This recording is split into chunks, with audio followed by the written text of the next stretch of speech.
सबैजनालाई जय मसीह।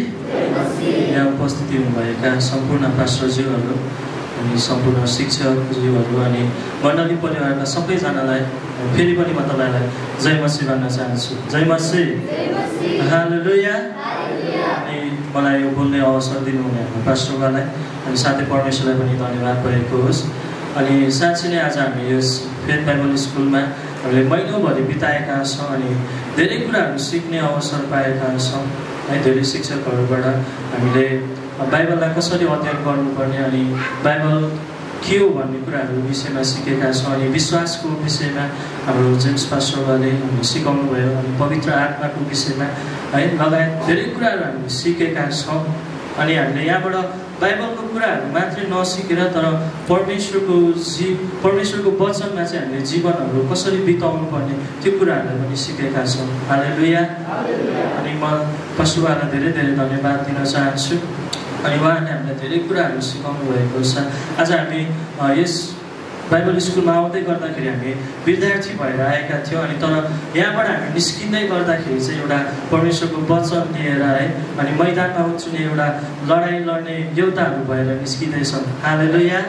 अनि उहाँहरूले सिकाउनु भएका हरेक शिक्षाहरूले चाहिँ हामीलाई चाहिँ परिपक्व बनाएको छ अनि हाम्रो विश्वासहरूलाई चाहिँ है दरिलो बनाएको छ अनि हामीलाई विश्वासमा चाहिँ अझै पनि हामी अघि बढ्न सकौँ भनेर धेरै कुराहरू उहाँहरूले हामीलाई सिकाउनु भएको छ है।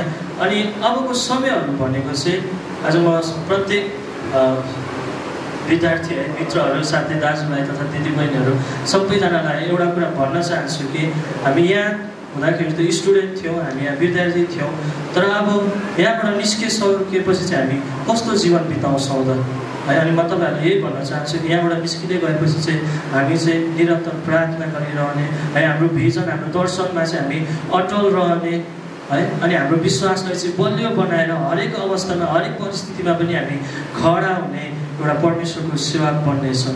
हालेलुया। अनि आज हामीले कतिवटा कुराहरू बुझेकै थिएनौँ। म त झन् जन्मेदेखि क्रिस्चियन अनि मैले त झन् अझै कतिवटा कुराहरू मैले बुझेको थिएन रहेछ भन्ने कुरा मैले यहाँ आएर महसुस गरेँ। कतिवटा कुराहरू हामीले मण्डलीमा सबै कुराहरू सिक्न पाउँदैनौँ, चर्चमा हुँदै गर्दाखेरि हामीले धेरै कुराहरू सिक्न पाउँदैनौँ, तर यहाँ आइकन चाहिँ हामीले गहिरो तरिकाले बाइबलको कुराहरूलाई हामीले सिकेका छौँ। पवित्र आत्माको अगुवाईद्वारा हामीले यो कुराहरूलाई सिक्ने अवसर पाएका छौँ। हालेलुया। अनि साँच्चै नै यशायाको पुस्तक 43:19 लेखिएको छ कि परमप्रभुले के भन्नुभएको छ भने म अब नयाँ काम गर्न लागिरहेको छु है। अनि त्यो कुरा चाहिँ हुन आँटेको छ के तिमीहरू जान्दैनौ भनेर परमेश्वरले भन्नुभएको छ त्यहाँनिर है। अनि साँच्चै नै आज हामीले सोच्ने हो भने चाहिँ उहाँले नयाँ कामहरू चाहिँ गरिसक्नु भएको छ तर अझै पनि हामीलाई थाहा नै छैन। उहाँले अनि प्रश्न गर्नुभएको छ कि के तिमीहरूलाई थाहा छैन मैले नयाँ कामहरू गर्दैछु भनिकन।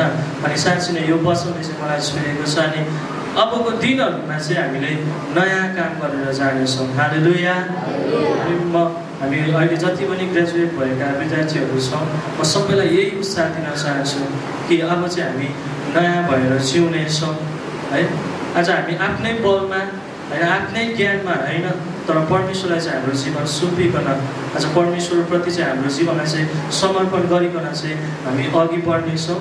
अनि साथै म तपाईँहरू सबैजनालाई धन्यवाद दिन चाहन्छु, अभिभावकज्यूहरू, टिचरहरू अनि पास्टरहरू जसले हामीलाई प्रार्थनामा सहायता गरिदिनु भयो। तपाईँहरूको साथ बिना चाहिँ यो सम्भव थिएन है। 1 महिनाभरि हामीले धेरै कुराहरू सिकेका छौँ। हामीले प्रार्थना गर्न सिक्यौँ है। हामीले पवित्र आत्माको बप्तिस्मा पायौँ। हामीले कतिजनाले अन्य भाषाहरू बोलेका छौँ। अनि हामी कतिजनालाई सबैभन्दा ठुलो कुरा चाहिँ हामीले 5-fold मिनिस्ट्रीको विषयमा सिकेका छौँ है। अनि आज मण्डलीमा चाहिँ त्यो मिनिस्ट्रीको चाहिँ धेरै नै आवश्यक रहेछ भन्ने कुराहरू हामीले सिकेका छौँ। अनि म अन्तिममा तपाईँहरूलाई यही भन्न चाहन्छु कि हामी चाहिँ विश्वासमा दरो भएर अबको जीवनहरूमा चाहिँ हामी जिउनु पर्दछ।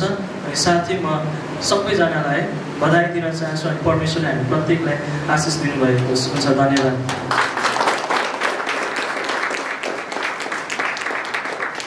धन्यवाद भाइ आइजाकले। साँच्चै नै उहाँले पाउनुभएको आशिषका कुराहरूलाई उहाँले व्यक्त गरिसक्नु भएको छ। र त्यसै गरेर बहिनीहरूको तर्फबाट सहारा राईलाई म यो समय दिन चाहन्छु र उहाँलाई पनि हामी ताली बजाउँछौँ।